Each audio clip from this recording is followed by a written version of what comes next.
അവരാദ്യം ഔട്ടായി പോയി. വേറെ നന്നായി ഡാൻസ് കളിക്കുന്ന കുറെ ആൾക്കാർ ആദ്യം ഔട്ടായി പോയി. ഇവര് 5th വരെ വന്നു. അപ്പൊ അങ്ങനെ ഡാൻസിന്റെ സംഭവമല്ല. ഫിനാലയിൽ നമ്മൾ കൊടുത്ത റൗണ്ടിൽ ഒന്ന് അവരുടെ സിഗ്നേച്ചർ റൗണ്ട് ആയിരുന്നു കൊടുത്തത്. ആ സിഗ്നേച്ചർ റൗണ്ടിൽ അവർക്ക് ഏറ്റവും സ്ട്രോങ് ആയിട്ട് തോന്നുന്ന ഏത് പെർഫോമൻസ് ആയിരുന്നു അത് കാഴ്ചവെക്കാം. അവർ കാഴ്ചവെച്ചത് സ്കിറ്റ് ആയിരുന്നു. അത് തന്നെയാണ് അവരുടെ സ്ട്രോങ് ഇതും. അവർ ഇംപ്രവൈസ് ചെയ്ത് നന്നായിട്ട് അവർ സ്റ്റേജ് ഹാൻഡിൽ ചെയ്യുന്ന അമ്മയും മകളും തന്നെയാണ്. പക്ഷെ അന്നത്തെ ദിവസം അവർ ചെയ്ത പെർഫോമൻസ് ബിലോ ആവറേജ് ആയിരുന്നു. അത് ലാൽ ജോസ് സാറും MG ശ്രീകുമാർ സാറും ശ്വേതാജിയും ഞാനും ഞാൻ പിന്നെ ജഡ്ജ്മെന്റ് പാനലിലേക്ക് പോയില്ല. പക്ഷെ ഇവര് 3 പേരുമാണ് ജഡ്ജ്മെന്റിൽ ഇരിക്കുന്നത്. അവര് എല്ലാവരും കൊടുത്ത മാർക്ക് അങ്ങനെയായിരുന്നു. 10ൽ ബിലോ ആവറേജ് മാർക്കാണ് അവർക്ക് കൊടുത്തത്. അപ്പൊ നമ്മൾ ഡിസ്കസ് ചെയ്യുമ്പോഴും അവർ പറയുന്നത് അങ്ങനെയാണ്. അതായത് കേട്ടും അടുത്ത കോമഡിയും ടൈമിംഗ് തെറ്റിപ്പോവുക, മറന്നു പോവുക, ബ്ലബ്ലബ അടിക്കുക, ഇതൊക്കെ അവർ സ്റ്റേജിൽ സംഭവിച്ചു. അത് മനുഷ്യ സഹജമാണ്. നമ്മൾ പറയൂല്ലോ സരസ്വതി വിളങ്ങണം ആ സമയത്ത്. എന്നാലേ നമുക്ക് ഈ വർത്തമാനങ്ങൾ കറക്റ്റ് ആയിട്ട് പറയാൻ പറ്റുള്ളൂ. ഇവര് ലൈവാ ചെയ്തത്. പക്ഷെ ഇവര് ലൈവ് ചെയ്തിട്ട് 10ൽ 10 മാർക്ക് മേടിച്ചിട്ടുണ്ട്. ഇവര് ലൈവ് സ്കിറ്റ് കോമഡി ചെയ്തിട്ട് ഫുൾ എൻറ്റയർ ക്രൂ നിന്ന് കൈയടിച്ചിട്ടുണ്ട്. പക്ഷെ അതേ ആൾക്കാര് അമ്മയും മകളുമായിട്ട് അതേപോലെ തന്നെ കോമഡി ഇവര് ചെയ്തപ്പോ ഇപ്രാവശ്യം അവർ പാളിപ്പോയി. അവര് ലാഗ് അടിച്ചു, അവര് തെറ്റി, അങ്ങനെ സംഭവിച്ചു പോയി. അത് അവരുടെ കുറ്റമല്ല. അപ്പം മാർക്ക് ഇടുന്ന സമയത്ത് ജഡ്ജ് അത് നോക്കിയിട്ടാണ് മാർക്ക് ഇടുള്ളൂ. പിന്നെ അവർക്ക് കൊടുത്ത ഡാൻസ് റൗണ്ട് അതിൽ പ്രത്യേകം റൂൾസിൽ പറഞ്ഞിട്ടുണ്ടായിരുന്നു, നിങ്ങളുടെ ഡാൻസ് അല്ല നമ്മൾ നോക്കുന്നത്, മൊത്തത്തിലുള്ള ഗ്രൂപ്പ് പെർഫോമൻസ്. അതുകൊണ്ട് അവർക്ക് ഒരു ഇതും കൂടി കൊടുത്തു, നിങ്ങളൊരു ഗ്രൂപ്പിനെ കൊണ്ടുവന്നോ, നല്ലൊരു ഡാൻസ് ടീമിനെ കൊണ്ടുവന്ന് നിങ്ങൾക്ക് ചെയ്യാം. നിങ്ങളുടെ മൊത്തത്തിലുള്ള പെർഫോമൻസിന് ഒരു ഓവറോൾ നമ്മളൊരു പെർഫോമൻസ് കാണുമ്പോൾ നമ്മൾ പറയുമല്ലോ വാവ് ഭയങ്കര ഒരു കൊള്ളാം എന്ന് പറയുമല്ലോ. അത് മാത്രമേ നോക്കുന്നുള്ളൂ. അല്ലാണ്ട് ഈ അമ്മയും മകളും എന്നല്ല, നമ്മുടെ കണ്ടസ്റ്റൻസിൽ ഒരു അമ്മയും മകളും ഡാൻസ് ചെയ്യുന്നത് മാത്രമല്ല നോക്കുന്നത്. അപ്പം ഇവര് കിട്ടിയ ഗ്രൂപ്പും ഇവരുടെ ആ ഒരു ഇതുണ്ടല്ലോ, നമ്മൾ ഗ്രൂപ്പിന്റെ കൂടെ കളിക്കുമ്പോഴും ആ ഗ്രൂപ്പിന്റെ ഒരു എനർജിയുടെ കൂടെ ഇവർക്ക് മാച്ച് ചെയ്യാൻ പറ്റുന്നില്ല, ഗ്രൂപ്പിന്റെ ടൈമിങ്ങിന്റെ കൂടെ ഇവർക്ക് തെറ്റ് പറ്റുന്നു, അല്ലെങ്കിൽ ഇവരുടെ പെർഫോമൻസ് ഗ്രൂപ്പ് ഡാൻസ് നമ്മളെപ്പോഴും കണ്ടുവരുന്ന ഒരു ഗ്രൂപ്പ് ഡാൻസ് ആയി മാറി എന്നാണ് ജഡ്ജസ് പറഞ്ഞത്. ഇതിനു മുൻപും ഇവർ ചെയ്തിട്ടുണ്ട് എന്നുള്ള രീതിയിലാണ് പറഞ്ഞത്. പക്ഷെ ഫസ്റ്റ് കിട്ടിയ ആൾക്കാര് നമ്മൾ ഇതുവരെ കാണാത്ത ഒരു സാധനം, നമ്മളെന്ന് പറഞ്ഞ ആ സ്റ്റേജിൽ നമ്മൾ കാണാത്ത ഒരു കാര്യം അവരെടുത്ത് കൊണ്ടുവന്നു. അപ്പൊ അത് ജഡ്ജസ് അവർക്കൊരു വാവ് കൊള്ളാലോ എന്ന് തോന്നിപ്പോയി. അവരുടെ അത് എല്ലാം ശ്രദ്ധിക്കും. നമ്മൾ എടുക്കുന്ന മ്യൂസിക് വളരെ ഇമ്പോർട്ടന്റ് ആണ് ഒരു ഡാൻസിന്. ഡാൻസ് ഒക്കെ ചെയ്യുമ്പോൾ അറിയാലോ, ചില നമ്മൾ അമ്പലത്തിലൊക്കെ ഉത്സവത്തിന് കളിക്കുമ്പോൾ ചില പാട്ട് നമുക്ക് ഭയങ്കര ഇഷ്ടമായിരിക്കും, നമ്മളത് ഡാൻസ് നല്ല ആസ്വദിച്ച് കളിക്കും. പക്ഷെ കാണുന്നവർ ഉറങ്ങി തൂങ്ങിട്ട് വേറെ പാട്ടില്ലേന്ന് ചോദിക്കും.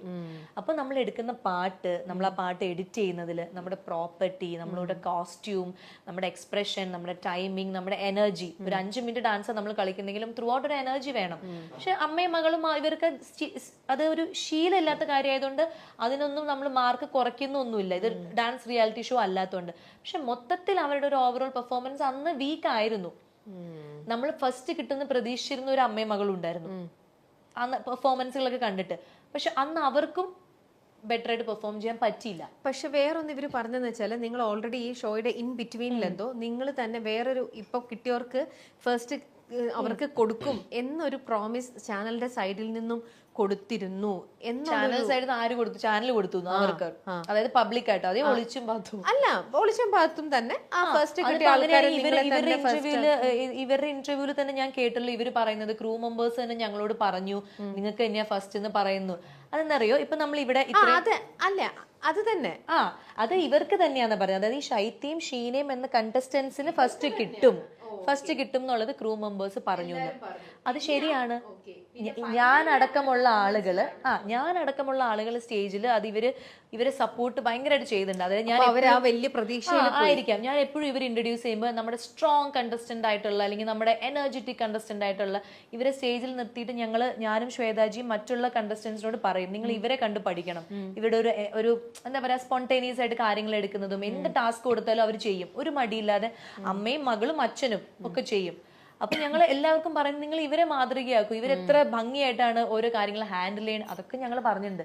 അപ്പൊ നമ്മൾ വിചാരിച്ചു ഇവർക്ക് കിട്ടും, അല്ലെങ്കിൽ ക്രൂ മെമ്പേഴ്സ് വിചാരിച്ചു. ഇപ്പൊ ഇവിടെ നമ്മൾ ഇത്രയും പേര് ഇരിക്കുമ്പം എല്ലാവർക്കും ഒരു നടനെ അല്ലല്ലോ ഇഷ്ടം. അപ്പൊ മറ്റു നടനെ ഇഷ്ടമാകുമ്പോൾ അവര് പറയും നിങ്ങൾക്ക് കിട്ടും, അങ്ങനെ ഒരു പ്രതീക്ഷ കൊടുക്കും. പക്ഷെ ചിലപ്പോ കിട്ടില്ല. അത് വെച്ചിട്ട് ഇവര് അപ്പൊ എനിക്ക് ഏറ്റവും ഞാൻ അവർ ആ സ്റ്റേജിൽ അവർ സപ്പോർട്ട് ചെയ്ത് പറയാത്തതിന്റെ മെയിൻ ഒരു റീസൺ എന്ന് പറഞ്ഞു കഴിഞ്ഞാൽ, എന്ത് തന്നെ ആയിക്കോട്ടെ, എന്ത് തന്നെ ഇഷ്യൂസ് ആയിക്കോട്ടെ, എങ്ങനെ വന്നാൽ അത് പറ്റിച്ചു, അത് എന്ത് വാട്ട് എവർ, നമ്മളൊരു സ്റ്റേജിൽ നിന്ന് നമ്മൾ അത്രയും ഒരു വർഷം ആ സ്റ്റേജ് തൊട്ട് തൊഴുത് നമ്മളവിടെ ഡാൻസ് കളിച്ചു, നമ്മൾ പാട്ട് പാടി, ആ അമ്മയുടെ അരങ്ങേറ്റം ആ സ്റ്റേജിലാണ് നടന്നത്. നമ്മൾ അത് ചെയ്തു. അവർ ഒരുപാട് കാര്യങ്ങൾ ആ സ്റ്റേജ് ചെയ്തു. അവരുടെ ലൈഫിലെ കുറെ നല്ല മുഹൂർത്തങ്ങളും, അവരുടെ എന്തോ വീട്ടില് പ്രശ്നങ്ങൾ ഉണ്ടായിരുന്നു, അത് സോൾവ് ചെയ്തു. അവരുടെ അമ്മയായിട്ടുള്ള സ്നേഹബന്ധം, ഭർത്താവുമായിട്ടുള്ള സ്നേഹബന്ധം, മകളുമായിട്ടുള്ളത്, അങ്ങനെ ഒത്തിരി നല്ല ഓർമ്മകൾ സമ്മാനിച്ച ഒരു സ്റ്റേജ് തന്നെയായിരുന്നു. അവരിന്ന് തൊട്ട് ഒരു 5 മിനിറ്റ് മുമ്പ് അവർ പറഞ്ഞതാണ്, ഓക്കെ, ഈ സ്റ്റേജാണ് എൻ്റെ ജീവിതത്തിലെ ഇത്, ഈ നിൽക്കുന്ന 5 പേരും എനിക്ക് എൻ്റെ ഫാമിലി പോലെയാണ്, ഈ കണ്ടസ്റ്റൻസ് എല്ലാവരും എൻ്റെ ഫാമിലി പോലെയാണ് എന്നൊക്കെ പറഞ്ഞ ആള് ഒരു 5ാമത്തെ സ്ഥാനമാണ് കിട്ടിയെന്ന് പറഞ്ഞപ്പോഴേക്കും അവിടെ നിന്ന് വാക്കൗട്ട് ചെയ്ത് പോകുന്നത്. അത് ഞാൻ ഇപ്പോഴും അത് എനിക്ക് ഒരു മടിയില്ല അത് പറയാൻ. ഒരു കലാകാരനും കലാകാരിയും അത് ചെയ്യാൻ പാടില്ല. പക്ഷെ അവര് എന്നിട്ട് നമ്മുടെ ഇന്റർവ്യൂല് വന്നപ്പം അവര് ശ്വേതാജിയുടെ അടുത്ത് മാപ്പ് ചോദിക്കുന്നു. അവരുടെ ശ്വേതാജിയുടെ അടുത്തല്ലല്ലോ മാപ്പ് ചോദിക്കേണ്ടത്. ശ്വേതാജിയുടെ അടുത്തും അല്ലെങ്കിൽ ആൽജോ സാറിന്റെ അടുത്തും അല്ലെങ്കിൽ ചാനലിന്റെ അടുത്തും അല്ല മാപ്പ് ചോദിക്കേണ്ടത്. ദൈവമായിട്ട് നമുക്ക് തന്ന ഒരു കഴിവിനെ നമ്മളൊരു സ്ഥലത്ത് പ്രസന്റ് ചെയ്തു. അവിടെ നമ്മളൊന്ന് തോറ്റു പോകുമ്പോൾ നമ്മൾ ആ സമ്മാനത്തിനെയും ആ കഴിവിനെയും നമുക്ക് അപ്പൊ അവരെന്നെ പറയണ്ടല്ലോ ഞാൻ ഒന്നും അല്ലാതായി. അതെങ്ങനെ ഒന്നും അല്ലാതാവും? നമുക്കൊരു പ്രാവശ്യം ഫസ്റ്റ് കിട്ടില്ല എന്ന് പറയും, നമ്മുടെ ഉള്ളിലെ കഴിവൊന്നും ആരും എടുത്തോണ്ട് പോകില്ല. അത് പോളിഷ് ചെയ്യാനും അത് ഇനിയും വളർത്താനും ഒക്കെ ഉള്ള ഭാഗ്യമുണ്ട്. അവർ ഈ ഏജിലാണ് അവർ ഇതൊക്കെ ചെയ്തത്. അപ്പൊ അവർക്ക് അത്രയും ഭാഗ്യവും ദൈവാനുഗ്രഹം ഉള്ളതുകൊണ്ടല്ല അവർ അത്രയും ചെയ്തത്. അവർക്ക് അത്ര ആഗ്രഹമായിരുന്നു. മോളെക്കാളും ആഗ്രഹം അമ്മയ്ക്കായിരുന്നു. അപ്പം ഒരു കലാകാരനും കലാകാരിയും അങ്ങനെ ഒരു നമ്മളെ വളർത്തിയ ഒരു സ്റ്റേജ് അല്ലെങ്കിൽ നമ്മൾ കാല് വെച്ച സ്റ്റേജിനെ ഡിസ്റെസ്പെക്ട് ചെയ്ത് പോകുന്നത്, അതുപോലെ കൂടെ നിൽക്കുന്ന ആള്. ഇപ്പം നമുക്ക് തമ്മിലൊരു കോമ്പറ്റീഷൻ ഉണ്ടെങ്കിലും ചേച്ചിക്ക് ഒരു സമ്മാനം കിട്ടുന്നത് അവിടെ നിന്ന് കണ്ട് അഭിനന്ദിക്കാന്ന് പറയുന്നത് ഒരു കലാകാരന്റെ ലക്ഷണമാണ്.